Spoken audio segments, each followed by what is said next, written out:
Hola, en el video anterior estudiamos la ecuación de Schrödinger y su solución para el átomo de hidrógeno.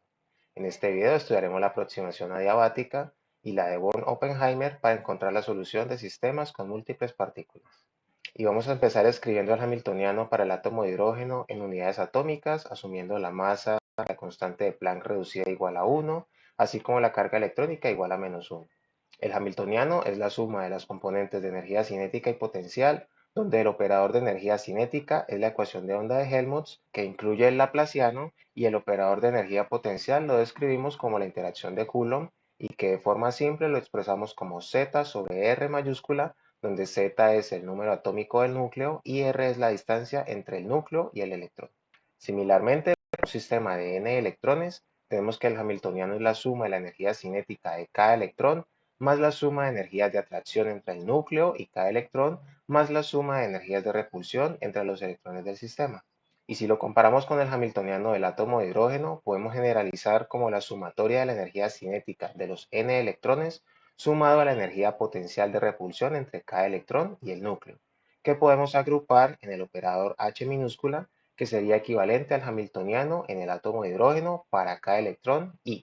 y a esto le sumamos el componente de energía potencial entre cada par de electrones y J. Y si miramos entonces el caso más sencillo, que sería el átomo de helio, correspondiente a un núcleo con carga Z igual a 2 y 2 electrones, tendríamos H1 y H2, que ya conocemos su solución, pero el último término depende de la posición de ambos electrones y no es posible separar el movimiento de cada uno de ellos, por lo tanto es imposible resolver esta ecuación de forma analítica. Para poder resolver este sistema y otros todavía más complejos, incluso con múltiples núcleos, usaremos algunas aproximaciones. Veamos primero la definición de un proceso diabático, que consiste en condiciones externas que cambian muy rápidamente y no permiten que el sistema se adapte durante el proceso, de manera que la densidad de probabilidad espacial puede cambiar.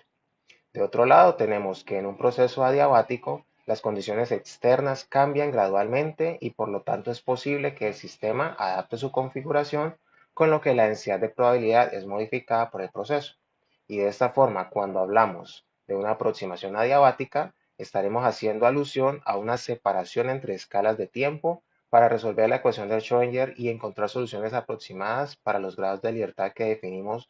por ejemplo, procesos que ocurren muy rápido o procesos que ocurren muy lento con respecto al anterior. Y vamos a generalizar también nuestro hamiltoniano para cualquier molécula con múltiples núcleos y electrones, como la suma de energía cinética de los núcleos y de los electrones, y la energía potencial entre núcleos, entre electrones y entre núcleos con electrones.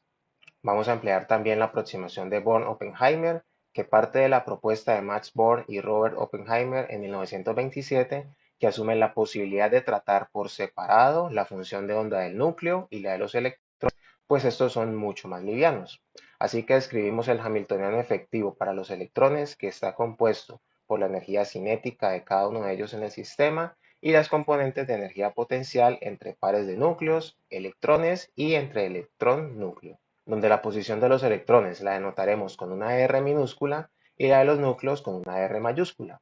Ya después, en el límite, donde la masa de los núcleos es infinita con respecto a la masa de los electrones, podemos decir que estos no se mueven y que las posiciones R mayúscula van a estar fijas, de forma que podemos convertirlos en parámetros fijos en lugar de operadores y con esto simplificamos los cálculos. Así que para una configuración fija de una molécula, nos interesa realmente resolver la ecuación de Schrödinger, que involucra únicamente los grados de libertad electrónicos, como vemos aquí en la expresión, notando que el punto clave de esta aproximación es que podemos calcular la estructura electrónica de una molécula sin necesidad de incluir a los núcleos en los cálculos de mecánica cuántica. Y una vez que resolvemos la ecuación para los electrones, podemos escribir el hamiltoniano efectivo para los núcleos, que simplemente contiene los elementos que dejamos fuera del hamiltoniano efectivo de los electrones, es decir, el componente de energía cinética de los núcleos, y a esto le sumamos los valores propios de energía de los electrones. De esta forma, los núcleos se mueven en una superficie efectiva de potencial que está definida por la energía de los electrones. Y podemos definir funciones de onda para los núcleos que son funciones propias de este hamiltoniano, y con el supuesto que la masa de los núcleos es mucho mayor que la de los electrones, podríamos incluso tratarlos con mecánica clásica y escribir su trayectoria en función del tiempo, con lo que el hamiltoniano efectivo de los electrones va a depender de esta trayectoria asumiendo entonces que los núcleos se mueven infinitamente lento y así que podremos usar la aproximación adiabática y determinar la trayectoria de los electrones como un vector propio que evoluciona en el tiempo a partir de la solución de la ecuación para el instante t igual a 0. En este video estudiamos la aproximación adiabática y de Born-Oppenheimer para tratar de resolver sistemas de múltiples partículas que no se pueden resolver de forma analítica. La idea es separar los componentes de Hamiltoniano para obtener modelos efectivos de los electrones y de los núcleos, sabiendo que la masa de los núcleos es mucho mayor que la de los electrones y que además se mueven mucho más lento.